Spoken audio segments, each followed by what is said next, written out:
TikTok is a huge national security concern.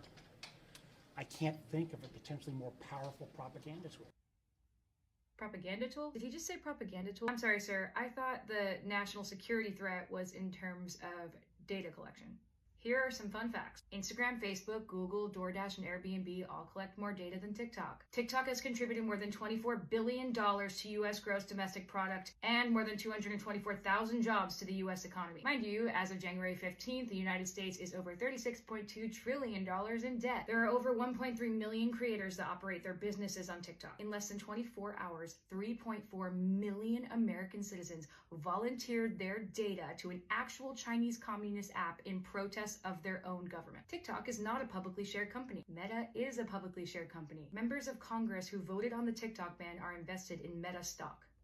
Meet your politicians. Senator Markway Mullen purchased between $15,000 and $50,000 of Meta shares on January 2nd, 2024 and January 26, 2024. Mike McCall, who introduced the TikTok ban legislation, was a little bit sneakier about it by using his family's trust to purchase his Meta stock. Representative Byron Donald voted yay and purchased Meta stock on December 6th. Representative Greg Stanton voted yay and purchased Meta stock on November 9th, 2023. Representative Diana Harshbarger voted yay and purchased Meta stock on March 3rd, 2023. Representative Ro Khanna voted nay but purchased Meta stock on November 7th. Representative Dan Crenshaw voted yay and purchased Meta stock on December 2nd, 2022. Representative Marjorie Taylor Greene voted yay and purchased Meta stock on December 30th. The list goes on and on. You guys can look it up. Members of Congress are actually required by law to disclose their financial transactions, including stock trades, under the Stock Act. Ironically, the purpose of that law is to make sure that Congress members do not make any major decisions if there's a personal financial benefit. The irony of fear-mongering a nation about the threat of Chinese communism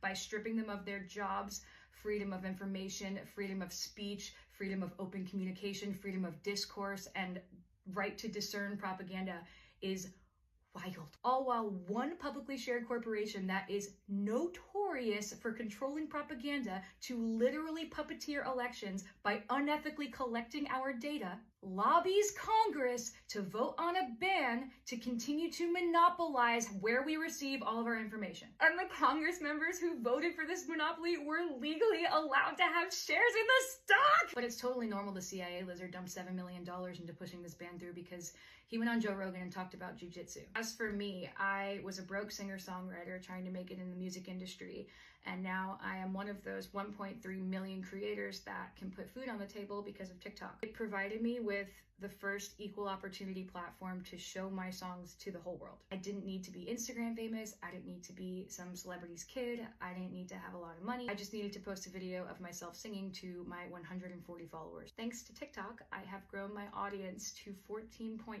million followers. I've accumulated over 270 million likes and billions of views on my music. I could sell tickets to my shows. I bought my first house from the money I made with my TikTok brand partnerships. My songs made it to top 10 radio because I promoted them on TikTok. I built a community of people healing from eating disorders, and with that community, I was able to stand up to a multi-million-dollar corporation called Victoria's Secret. I got to sing songs with first responders, doctors, small business owners, artists, kids, grandparents, Olympians, magicians, veterans, triple amputees. My TikTok account was not only mine, it was a place for other people's perspectives. For the kid I babysit to confront mean girls in her school. It was supposed to be something that I could show my daughter one day and be like, look, mommy made this.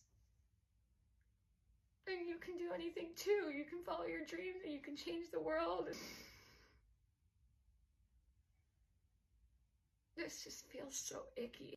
And now I'm saying goodbye to the future that I built for my family, fair and square, with a baby on the way, so a bunch of corrupt, dirty politicians can feed their babies.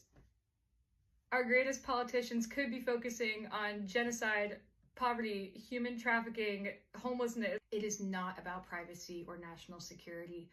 It is all about control. China doesn't want to spy on people pooping while they watch a Get Ready With Me. The government doesn't even hate TikTok. In fact, most of the Congress members that voted to ban TikTok are actually on TikTok, as are all their spouses and children. What the government hates is losing money out of their own pockets. The government hates losing control of the information we receive. And most importantly, the government hates when we talk to each other.